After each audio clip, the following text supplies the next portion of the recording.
All right. Thanks everybody for joining back. I hope the networking session was enriching and you guys were able to catch up with a cup of coffee or tea as well to refresh yourselves. Well, let's now move on to our next speaker in Ajay Kapra. So, product owner role is often misunderstood as being responsible for only writing user stories rather than being people who are going to act as value maximizers. Rarely do you find a PO to strategic decisions or release management, or for that matter, being able to decide upon the pricing of the product. So what exactly is the role of a PO? As Scrum Guide defines it, they are people who are responsible to maximize the value. But do we believe our POs are really doing this today? These are some of the questions that our next speaker, who is actually an executive agile coach. He's a blogger, he's a thought leader who actually aims to serve people and provide the customers and the society, which is, I think, a very noble thing to do and have a thought towards. And he would help us get answers to all these questions. Please help me in welcoming Mr. Ajay Kapra. Over to you, Ajay. Thank you, Harshika. And guys, I think my session is not required because Harshika told you everything that I'm going to talk about. So you can have a little more of the networking session. But just because I believe people are here and they want to listen to me, let me share my screen with you guys. Just a minute. And here I go. I would like to understand if everyone can see my screens. Is my screen visible? Yes. All right, great. So what are we going to talk? And I'm going to introduce you to all of you to a character called as product owner. Now we all understand what a product owner is, and as Harshika was talking about, what is a product owner and value maximizer, blah blah blah thing. So let's try and see what it is. And I'm going to build up a story. So this is a story where there is a Scrum team, and the Scrum team is at this point in time trying to identify where the product owner is. It seems that they have a product owner, but it also seems that the product owner is absconding. So let's try and see what happens. So this is where the entire story is, and the team is asking the Scrum Master, where is my product owner? My team, the Scrum Master says we cannot locate our product owner. Whom should we tell that we don't have a product owner? And interestingly, there is a character standing there who is a product owner, and he says, why do you think so? I'm already here. Why do you think that I'm not here? What do you think about it? And the team is saying, no, we don't feel that we have a product owner. Now there is quite a bit of confusion. The product owner is existing in blood, flesh, and available, and we are still saying that there is no product owner. Well, the problem is, can we solve the mystery and find the missing product owner? Now to do that, in my next slide, I'm going to be asking a few questions, and feel free to, write your answers in the chat window or just voice it out as the case would be. So feel free.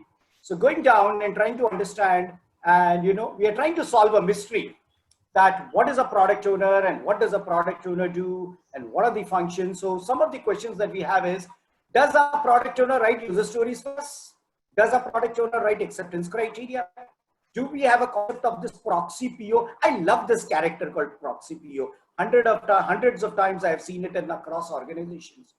And do you think a product owner is acting more like an intermediary between us and the stakeholders? I invite you to write your messages, your ideas. What do you think your product owner is doing in the chat window? Please do so. Let's take around about 30 seconds of it.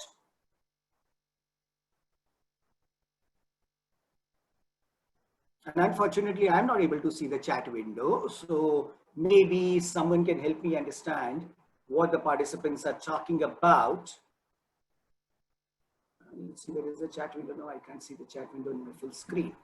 So what do you think? Do you think the answers are yes? So there are people, lots of answers, Ajay. We have people saying 4, mostly 2 and 4, 1, 2, yeah, 4, yes. Okay, great.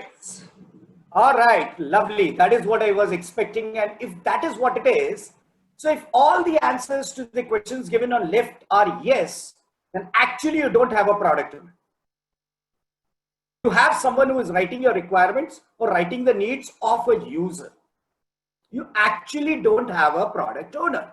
Now the mystery is deepening. What exactly is a product owner supposed to do? Oh, well, when I went to that PSM1, they told me the product owner was supposed to write a backlog, write user stories. And now this character called Ajay Kabra comes in and says, well, you don't need a product owner to write a story.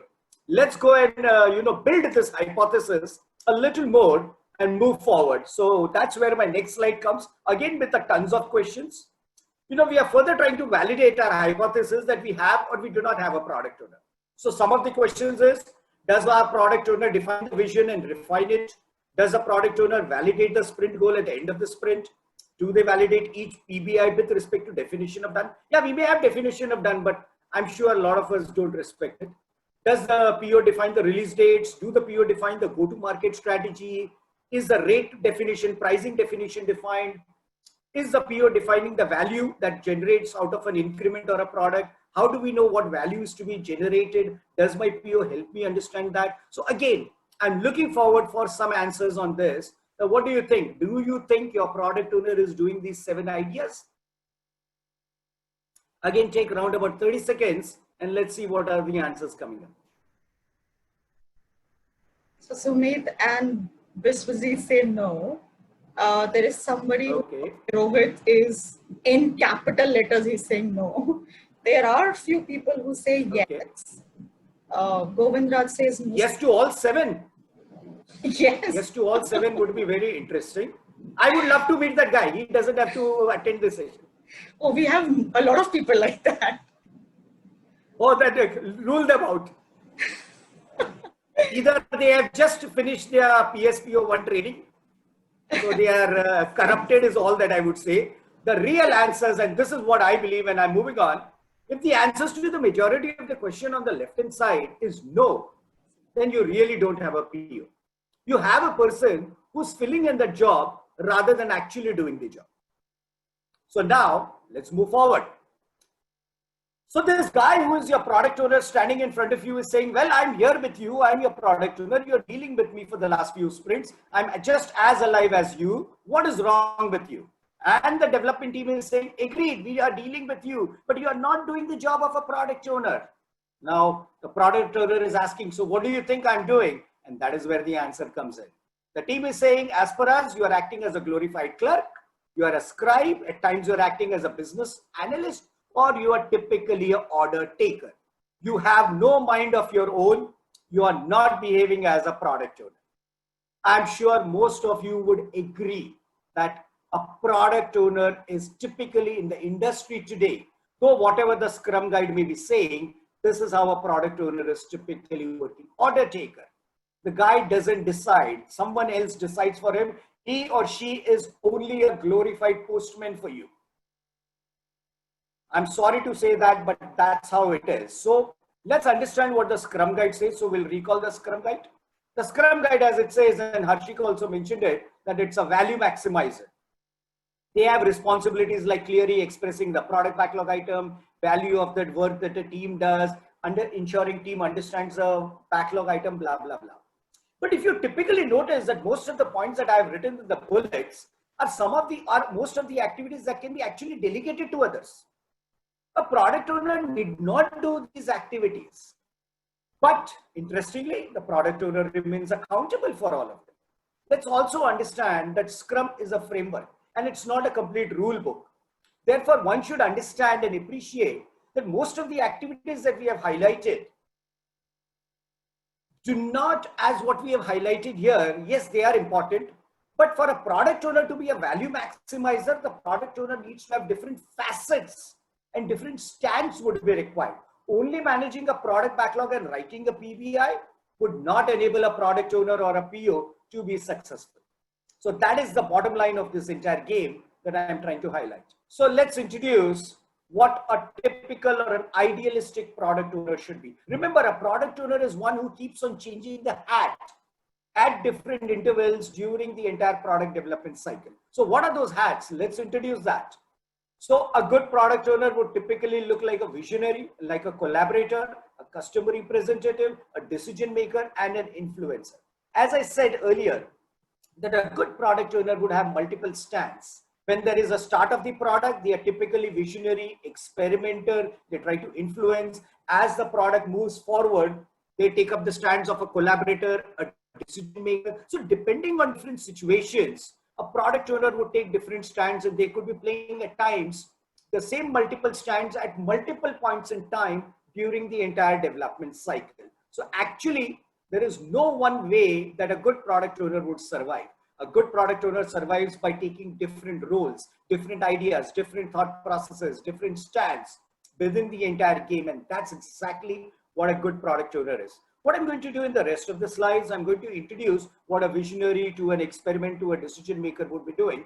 So moving on, what is a visionary? A visionary is a guy, or a visionary product owner typically talks about product vision, creates stories about the product, how it will meet the end user requirement, is developing roadmaps, and there are multiple types of roadmaps that are available to do. How do they measure customer value? What is a customer value? Basically, a good product owner would always define the overall product approach, the product journey, and the product details. Now, typically in the industry, what you see is you see the last element being there as predominant for all of us, that my product owner is managing my product backlog. My product owner is developing my user stories. My product owner is, ensuring that the value maximizing is happening by ordering the product backlog. But do remember, value maximizing just doesn't happen by ordering the product backlog. There is a science behind it. And what is the science? Let's get into that. So what does an experimenter kind of a product owner do? They have to understand what kind of innovation we need to bring in, what kind of experiment we have to do, what is the amount of time that the experiment should be doing. They should be using personas and business model canvas. So these are the kind of things that a good visionary or a good experimenter product owner will typically do. They have to experiment and understand what will work, what will not work in the industry. And that, according to me, becomes very important. You also have to, whenever you are experimenting, whenever you try to experiment, you always have to have hypothesis. And remember, hypotheses are nothing but some assumptions that we are trying to make. And we always believe that our assumptions come out to be true or they come out to be valid. So we also need to understand how are we going to validate the hypothesis, and whatever the result come out, what are we going to derive out of those results? Using those results, what are the different experiments that we are going to do? So what are some of the different experiments that the world has done? Let me take you out there. Some of the experimenters that the world has done is, creating paper prototypes, explainer videos, landing pages. So if you typically look paper prototype, you can always draw everything like this is also called as wireframes. You can draw wireframes, run and execute it with in front of your teams. Like you have Dropbox. Now Dropbox is one of the most famous stories of the world, that even before the Dropbox as a product was developed, they created a video and put it up on the internet to just see how many people like it, how many people watch it, and what is it? Is there a demand for it? Are people going to love it, like it? They did not have a product per se, but they explained it. They explained the entire concept of the product through the explainer video. Or for example, you have something like a pre-order page. You would like to invite people to order something for a product which is not yet developed. There is nothing on the screen. There is nothing to be developed yet. But you are telling people, this is what I'm going to do, and that is a cost. And you want people to pay upfront. You want people to pre-order. Now, by people paying upfront, what happens? The organizations are gauging, the product owner is gauging the interest of the world, and they are also collecting funds. So what happens? I actually build the product through someone else. Someone else is funding the entire story for me. So moving on, some more ideas on the experimentation. And I want to talk about this concept called Wizard of Oz. If you typically see Wizard of Oz, and there is a company in America that I don't know if you would have heard about called Zappos. They are like, the shoe, like Myntra.com and Jabong.com. These are the guys who are typically the shoe guys. So what did they do? The guy went down to various shoe stores, clicked photos of the various shoes that are available kind of a stuff. And then what did they do? They created a website and they were displaying all the shoes and their prices. And then when people used to click, okay, I want to buy the shoe and pay, this guy would then take the photograph of the shoe, go to the store, buy the shoes, put it in the box of Zappos, and then send it up. And what happened? You were doing the entire experimentation even without spending a dollar on the table. Now that is what I call experimentation. And then there are concepts like feature fakes and other things. So there are many concepts that an experimentation approach has to take, and you have to build your hypothesis as you go forward. Moving forward, one of the very interesting elements in doing experimentation is, when do I know that I have a product that can actually meet the needs of the customer? So you have this particular concept called the truth curve. And if you typically see, there is a line going through the truth curve. On the left-hand side, we are all talking about, should we build it? What is the problem and should we build it? So we are talking about prototypes, paper prototypes, conversation, observations, landing page, so on and so forth, including Wizard of Oz. But once you have done through this, you are coming down to the next step, which is the product fit. Can we create a business out of it? Take a classic example of Tata Nano. If you actually look at Tata Nano, it was launched with a lot of fanfare, but what exactly happened? It did not work. The production has stopped. Tata Motors has stopped producing Tata Nano. When it came out, it became a rage. People were very happy, but it did not even sell more than 2,200,000 cars in the entire life of the entire Nano. And the best part of it, there were a few horror stories about the Tata Nano that as soon as the guys drove out the Tata Nano from the dealer shop, the car caught on fire. So you have to always understand there is a problem and you may have found a solution for the problem, but can you make a business out of it? And that is where, doing the price testing, beta releases, scalability, optimization, all of these concepts come in. And I'm very, very honest to say here that I do not find many product owners, the existing product owners in the market, actually doing all of this that we are talking on the show at this point. So there are challenges is what I'm going to talk about. So now moving to the next idea of what is a customer representative stand of a good product owner, understanding the concept of a persona, what are the people liking, disliking, there is something called Bain's value pyramid. I believe you guys should go and check it out. And that will tell you how value has been perceived by different people. You are trying to understand your product, what kind of business impact it will do to your product in terms of revenue, cost, customer satisfaction, market position. Is my product solving the customer problem? So these are the different stands that a good customer rep would take in, or a customer rep type stands of a PO. Do remember, when you're talking to your end user or your real customer, remember, don't try to solve their problems. This is not a problem solving session. This is a session to understand them. This is a session to understand them as a user. What is their persona? Why are they discussing their problem? What do they need? What do they want? What are the pains? What are the gains? What is their wish list? Remember, a good product owner always falls in love with a problem, not with a solution. Remember, there could be one problem, but to solve that problem, there could be multiple solutions. So please do not fall in love with the solution. Fall in love with the problem. A good product owner will always fall in love with the problem is what I'm going to highlight. Moving on. Decision maker. And we all say, a product owner is one everyone should respect and other things, but a product owner alone cannot survive. So they should also understand what decisions have to be centralized, what decisions have to be decentralized, make decisions at the higher level, often delegate decisions or empower people, focus on high value, high risk items. Remember, in today's market, speed and quality, these are the two important parameters. Both are equally important. Do not compromise speed for quality or quality for speed. That's not going to work out for you. And finally, as a good decision maker, you should be the final authority. You should be a final authority on the system. Don't be an order taker. Be a decision maker. But unfortunately, in the market today, we have more of the order takers than as the decision makers. So moving on. Now, when you have to do a decision, and this is a slide that I've actually taken from one of the PSPO advanced course, consult, decide, collaborate, and delegate. There are certain areas when certain decisions need collaboration.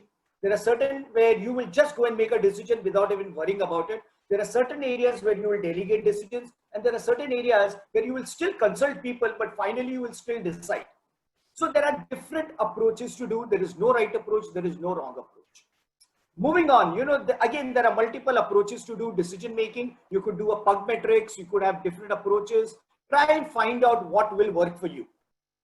There's no right approach. There is no wrong approach. Some approaches are going to work in certain organizations with the kind of culture they have. Some organizations may have a different approach of working. So find out what works for you is all that I would say. Moving on, collaborative stand, the collaboration. Remember, we all talk about team collaboration and everything, but it is important to understand that there is huge amount of life outside the Scrum team. Remember, the Scrum team is only the development part of the game. But what about financing, budgeting, contract management, vision, mission? You know, you are dealing with legal, you are dealing with finance, you are dealing with administration, you are dealing with change management at the team level. There are too many parameters to think about. You're dealing with vendors. What happens when vendors are involved or third party solutions have been adopted? How contracting is going to happen? How budgeting is going to happen? And if you actually notice, most of these things are outside the preview of the current Scrum Guide that we are talking about. Scrum Guide is not limiting you to talk about them. Scrum Guide is giving you no guidance, but all these are important, and that is where the collaborative stand of a great PO will come into picture and help you out. Moving on. Finally, the last stand in the system is that of the influencer. Whom to influence? Why to influence? What outcome are you expecting? You know, you always have to have a stakeholder management strategy. How are you going to say no? How are you going to communicate effectively? How are you going to, how are you going to negotiate effectively? Remember, don't try to win all battles. That's not possible. At times, I always give something to gain a big picture. So again, a good influencer approaches, different strategies to make it happen. Remember, influencing requires mastering the conversation. And let's also understand that when you do influencing, you need to understand what is the personality profile of that person whom you are trying to influence. What do they want to hear? What is their interest? What is their impact? Remember, the questions are unknown. The answers are unknown. Answers are unknown. The questions are known. No one should be forced to think. Invoke a meaningful dialogue. You know, I'll always ask open-ended questions. Develop an empathy with the speaker. And that is how you will try to influence the entire conversation in your area. Last but not the least, and that's my last slide, and last two slides, sorry. At the end of the day, we always talk about value. You know, we talk about value maximizer. But what is a value? How are you going to measure value? Is velocity a value? I don't think so. I think, to be very honest, and I'm sorry to all the agilists, that velocity is the worst case of metric that could one ever care about. So what is value? And I would recommend you to go and think and, you know, talk about or read something called evidence-based management in the scrum.org. You will find evidence-based management. And that is where they are talking about delivering value, happy stakeholders, happy employees, you know, time to market, sustainability over time. You know, there are 4 parameters that talks about current value, unrealized value, ability to innovate, and time to market. None of these places you are talking of velocity. None of these places you are talking how much story points have we delivered. None of these places we are talking how many stories we have delivered. So you have to be thinking about value in a different fashion. But last but not the least, before I close, will our organizations allow these type of product owners to exist? That's my question. And unfortunately, this is $1 million question for the senior management and leadership to answer. What kind of PO are we expecting? Do we expect a PO that is going to obey, listen, command, more like an order taker, and that is going to massage the ego of the prior leadership? Or are we really ready to embrace the concept of a PO by giving the right level of authority, right level of empowerment, ability to take decisions, not interfere in their decision making, respect their process? I have to be very honest with you that your guess is as good as mine. I don't see this kind of an approach, especially what you see in the second bullet.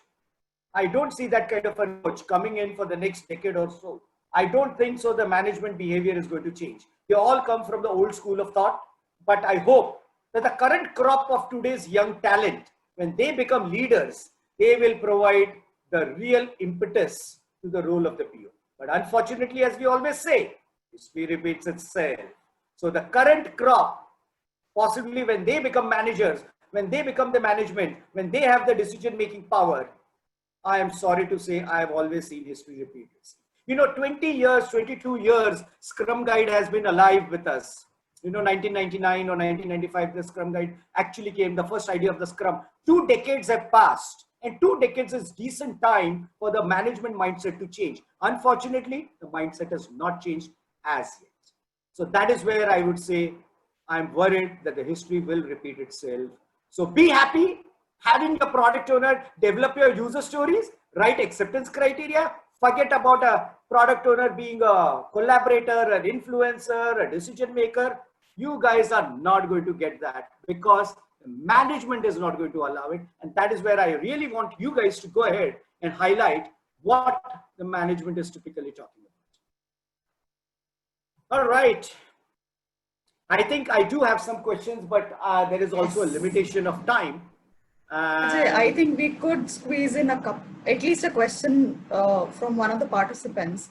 Would you want me to say it out loud right away? No, I can read them. Ajay, is there any drawback of a PO taking an experiment stand? See, what is a drawback? I don't think so. There is any drawback in anything in life. It's all about experiments. Sometimes your experiments work, sometimes they don't work. But the most important thing is that you learn something from that experiment. Like people always tell me, Ajay, what is a failed sprint? No, there is nothing called failed sprint. Every sprint delivers something. If you have not delivered the output or the value, at least you have understood the learnings from that particular sprint. So according to me, there is a learning opportunity that actually comes in. So there is no, I would not say there is any drawback in any experimenter in this business. And Ajay, if a PO takes a collaborative stance and spends most of the time outside on budgeting, visioning, is he doing justice to the team? Yes, he's doing justice to the team. Because if he doesn't collaborate with the vision, if he doesn't collaborate with the customer, he doesn't do the market survey, how are you going to understand what your product needs are? It is important for them. And remember, the idea is self-organizing, self-sustaining. So I'm not saying that the product owner should not be meeting the team, but if the product owner is only meeting the team, then I believe we have a problem. So you need to create a right amount of balance of the product owner going, understanding, meeting the stakeholders, doing a market survey. You know, if you don't have budgets, how are you going to get your salaries? How are you going to get your infrastructure? So money is required. So budgeting discussions have to happen. Visioning discussions have to happen. Stakeholders have to be met. Market surveys and other things have to be done. So I believe this is the way actually a product owner actually adds further value into the system. And is there anything? How to overcome practically time zone problems between the PO and a team? See, the good part is one of the challenges of the world that we have today is that we are all living in separate time zones, geographically distant, and now with this new normal, with the COVID-19, that is a reality. See, the idea is not about the time zone difference. Idea is not about co-location. And I have created a new concept of co-location, and co-location for me would mean that I and you as a team are mentally aligned. We are on the same wavelength. We are on the same page. I may not be seeing you on an everyday basis. So one of the ways that I have typically overcome the practical time zone is I've requested the POs where I do typically consulting, then why don't you block a period of time? Something like let's say, you know, morning 9 o'clock to 12 o'clock in the morning, 3 hours are always blocked for the team. And as and when you require me, drop me an email, I will immediately come and help you. So what happens is the team always knows that for 3 hours on a daily basis, irrespective of the time zone, this guy is always available for him. So this is how we have actually solved the problem across time zones is what I would say. And there is one last question that I'll take. Ajay, how do you empower your POs, SMs, DTs? Now, empower meaning don't interfere in their decision making. Have a fail-safe approach. What I mean by that is allow the team to fail. Allow the team to take decisions. What happens is every time we take a decision, my management is always after my blood. Why did you do that? What is that? If that fails, then who is going to be accountable? Who is going to be responsible? And guess what? The best part of the story is your appraisal is coming nearby. Then you also don't want to take any decisions. So you have to remove the fear out of the business. Unless you remove the fear out of the business, even if you empower me, so it is something like this. You know, in front of the goat, you are keeping a lot of grass and food to eat, but at a near distance, you have kept a tiger also in front of that goat. Now, the poor goat is not going to eat because the poor goat is worried about the tiger. So the whole concept is empowering means living that empowerment. We are doing empowerment today in the moment of, you know, what I would say, the bol bachan. I'm sorry to bring a Hindi word here. Bol bachan. We are just giving stories to people. Are we really empowering? Do we have the fear concept still existing? Half the time the management is, oh, last time you did 43 story points. This time you have done 28 story points. Now that is the kind of discussion if the team is going to have, then forget the empowerment here. If I would be you, I would have made all my story points equal to 13, create five of them. I have already got some 60 story points delivered every sprint, even though the story would be only 2 story points. Remember, story pointing velocity is a complete gamed approach. You can game anything in life. I can see Harshika laughing self kind of a stuff. So guys, I believe that is all that I will take, because I think me taking more time could have a ripple effect in the entire tool. As always we say in Agile, time box. So time boxing is one of the most important parameters. So thank you for your time, and in case you want to connect with me, I will be available across the day. Just let me know, or just let anybody know if I'm not on the screen. Someone can just call me up and I'll join, and we can always engage into a meaningful dialogue and a discussion. So thank you all for your time, patience, and listening the crap of mine, because this crap is not going to work in the market. We are happy with our